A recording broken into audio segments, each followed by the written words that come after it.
అండి నేను మీరనా welcome back to మా వంట మీ ఇంట. ఈరోజు వచ్చేసి రాగి అంబలి చేస్తున్నానండి. ఇది ఎండాకాలంలో చాలా మంచిది. అంతేకాకుండా ఇది డైటింగ్ చేసే వాళ్ళు కూడా తాగొచ్చు, చక్కగా యూజ్ అవుతుంది. ఇంకా తయారు చేసుకునే విధానం చూసుకుందామా. చూడండి, ఒక కప్పు దాకా పెరుగు తీసుకున్నాము. దానిని మజ్జిగలాగా చేసుకోవాలి. ఇప్పుడు చూడండి, నేను ఒక చిన్న ముద్దనైతే తీసుకున్నాను. ఈ ముద్దని నేను చిన్నగా కట్ చేసి మిక్సీకి వేసుకుంటున్నాను, ఈ రాగి ముద్దని. అలాగే ఇందులోకి కొద్దిగా ఒక పిడకడంతా అన్నం కూడా వేసుకుంటున్నాను. మిక్సీ గిన్నెలోకి ముద్దని మరియు అన్నంని అందులోకి నీళ్ళకు బదులు మజ్జిగని కొద్దిగా యాడ్ చేసి మిక్సీకి వేసుకుంటున్నాను. చూడండి, ఇలా మెత్తగా మిక్సీ పట్టుకోవాలి. చూస్తున్నారు కదా, అలాగా. చూడండి, మనం ఇందాక మజ్జిగ చేసుకున్నటువంటి పాత్రలోకి మనం మిక్సీకి వేసి పెట్టుకున్నటువంటి ఈ జావ ఉంది కదండి, దీనిని ఈ గిన్నెలోకి వేసుకుంటున్నాం. మనకి ఎంత కావాలంటే అంత వేసుకుందాము. మీకు కావాలంటే దీని తర్వాత మధ్యాహ్నం అలాగా బాగా ఎండ వచ్చినప్పుడు దీన్ని ఫ్రిడ్జ్లో పెట్టుకొని ఇప్పుడు మనం చేసుకున్నట్టుగా దీన్ని అన్నీ వేసుకొని చేసుకోవచ్చు.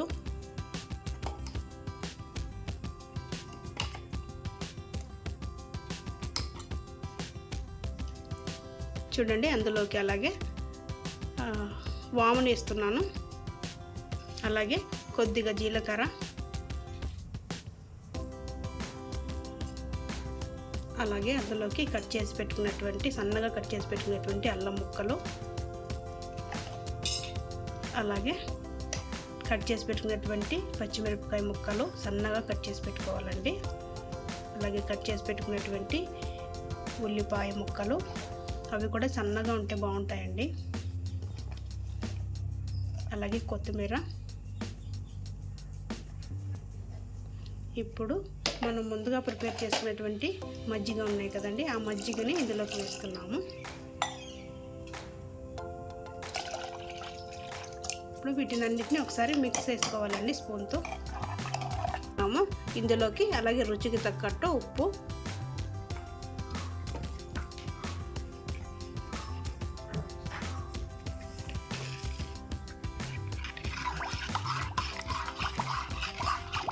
చూడండి, ఇది ఇంతేనండి, ఇంకా రెడీ అయిపోయింది. దీన్ని ఇంకా గ్లాస్లో వేసుకొని సర్వ్ చేసుకొని తాగేయడమేనండి. అసలు ఎండాకాలంలో అయితే ఇది ఎంత బాడీకి చలవ చేస్తుందంటే చాలా చాలా బాగుంటుంది.